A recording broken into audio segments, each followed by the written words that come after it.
श्री भगवान बोले, सुंदरी सुनो, मैं गीता में अपनी स्थिति का वर्णन करता हूँ। क्रमशः 5 अध्यायों को तुम 5 मुख जानो, 10 अध्यायों को 10 भुजाएं समझो, तथा 1 अध्याय को उदर और 2 अध्यायों को दोनों चरण जानो। इस प्रकार यह 18 अध्यायों के वांग्मय ईश्वरीय मूर्ति ही समझनी चाहिए।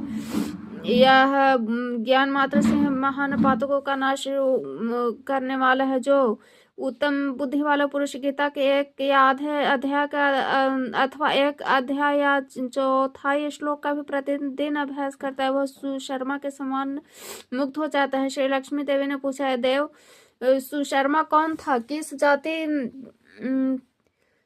का था और किस कारण से उसकी मुक्ति हुई? श्री भगवान बोले, प्रिय सुशर्मा बड़ी खोटी बुद्धि का मनुष्य था। पापियों का तो शिरोमणि ही था। उसका जन्म वैदिक ज्ञान से शून्य क्रूरतापूर्ण कर्म करने वाले ब्राह्मणों के कुल में हुआ था। वह न ध्यान करता, न जप करता, न होम करता था, न अतिथियों का सत्कार हुआ। लंपट होने के कारण सदा विश्व में ही सेवन में ही आसक्त रहता था। हल जोतता, पत्ते बेचकर जीवन का चलाता।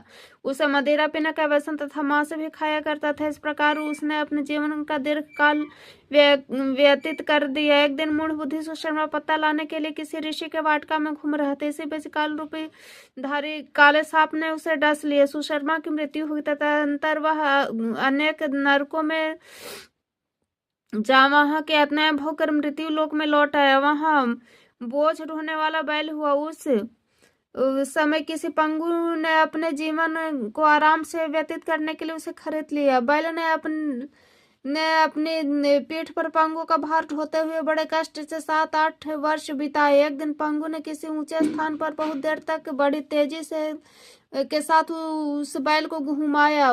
इससे वह थक कर बड़े वेग से पृथ्वी पर गिरा और मूर्छित हो गया। उस समय वह कुतूहलवश आकृष्ट हो बहुत से लोग एकत्र हो गए।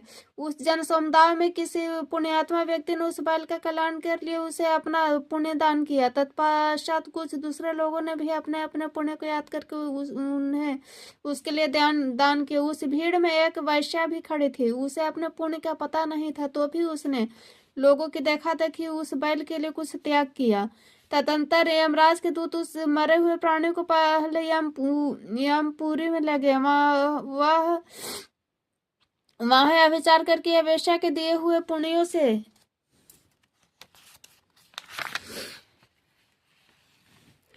पुण्यवान हो गया है, उसे छोड़ दिया गया। फिर वह भूलोक में आकर उत्तम कुल और शील वाले ब्राह्मण के घर में उत्पन्न हुआ। उस समय उसे अपने पूर्व जन्म की बातों का स्मरण रहता था। बहुत दिनों के बाद अपने अज्ञान